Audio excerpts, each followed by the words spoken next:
老架一路小擒打，接上式严守拱拳。好，小擒打，松左胯，右拳由拳变掌，左拳领逆缠上弧线，放松抱球相合，上右步。左手自然搭在右手小臂内侧，右脚脚尖上翘，右斜前方上步，右手逆缠推掌外蓬，松右胯，领左膝，对拉开步，同时左手按掌下沉，再松右胯，右手顺缠下合，与左手相接，捧于左膝前侧上方内侧。松左胯，两手左手顺缠，右手逆缠，抱力圆相合掌，掌心相照，合于中线两侧。再松右胯，当走后弧，重心左移，左手横掌，右手立掌，向外推捧，合于身前中线，左膝内侧。换方向，严守拱拳，小擒打。一，螺旋由拳变掌，放松下沉。二，上步合手。三，推掌外蓬。四，松右胯领膝上提，对拉外蓬开左。松右胯当走后弧，重心左移，领手相合外蓬。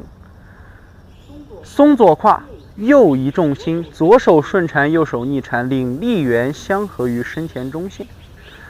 当走后弧，移重心，左手逆缠，右手逆缠，一横一竖。好，小擒打这个动作呢，在这个老架一路里面算非常经典的一个动作，很多老师在这个动作上可谓说是错误百出。下面小擒打的动作细节。首先，第一，严守拱拳变小擒打时，我们需要注意一个点。我们很多老师喜欢在身前画大力圆，上步提膝，显得身法好像很蓬圆，但实际上已经缺少了身法以当胯为核心进行旋转转化的一个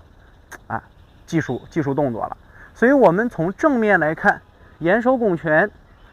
在放松螺旋相合时，它采用的方法和我们前面严守拱拳转化金刚倒退的方式很像，都是通过左胯螺旋相合，右胯上下折叠，带动右肩产生的肩胯对角相合肩胯对角相合。所以身法在转动的时候，左胯的松沉和小度的螺旋占了这个动作的主要带领。那两手是怎么回事呢？两手的右手就是以沉肩坠肘松肩沉肘的方式把这个右手沉下来，左手就随着身法的左转顺势领手向上螺旋。当我们的右手和右膝形成了前后相照的时候，上步合手，这个时候手与脚是同时到位，左手还搭在右手小臂内侧。到这儿以后，大家需要注意一个细节，手与脚产生相合之后，在这儿推掌的过程里有一个小小的当走后弧，带动身法肩肘同时外蓬，蓬在手臂在这个位置，蓬出来之后，注意看右脚摆在右斜前方，是不是？那这个过程里面我们出现的当走后弧是不是将我们的右胯就打开了？好，顺势松右胯，右手顺势去捋带，同时将左脚提起来，形成了一个右手与左脚对角相合，领膝上提的身法。得把这些配合点都找到，不能说这边推完了慢悠悠的往左一看，把脚往上一抬一落脚，没有整体劲儿了，是不是？所以将身法螺旋，领膝上提，形成一个整体。好，跨步的过程里面，咱第一次的展示动作是左手还合在这儿开的左脚，但是动作细节当中要求大家在开步的时候一定要同手同脚，找到开步按掌、外蓬打开的身法，所以整体劲儿一定是永远不能丢的。当我们打开之后，手与脚形成了左手按于左膝上方，右手捧于右膝上方的八面支撑动作。下势松右胯，当走后弧，重心左移，左手不是停在这儿不动，等右手下颌去接，而是松右胯的过程里面，身法在重心左移的时候，左手有一个向外捻掌外蓬的动作，因为左手不能停到这里不动吧，整体运动是不是？所以松右胯，左手捻掌外蓬，右手顺缠下蓬相合手，合于左膝上方内侧。随后在松左胯的一瞬间，左胯松沉，身法会向左螺旋，所以身法会变成一个以身带手的动作，就形成了一个左手顺缠，右手逆缠的身法。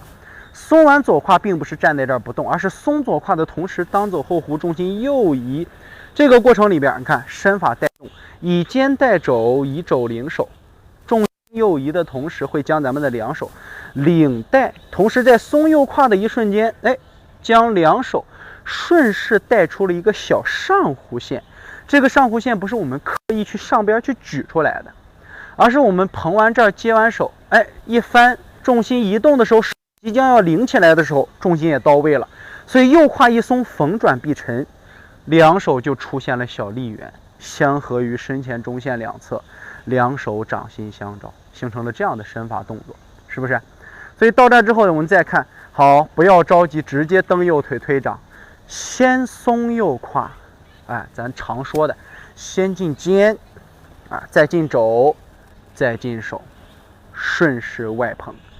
在蓬的时候，你只要符合了当走后弧、节节贯穿这些动作就没有什么问题。其中小上弧线要大家经常去练习，去感受身体带动稍节转立圆的一个变化，而不能去刻意的向上摆掌去走蛮劲儿。最后两手为什么会出现双逆缠，是因为我们在当走后弧的时候，身体的转动，这个时候右手是折叠推掌，左手是螺旋捧掌，那右手的力主要通过左胯相合，身法左螺旋向外推捧，所以右手肯定会相应的走一个小逆缠，那左手肯定会相应走一个小逆缠去拨，形成了左手横掌，右手立掌，相合于身前中线。大家理解了吧？把这些动作的劲力都弄清楚，这是老架一路小擒打。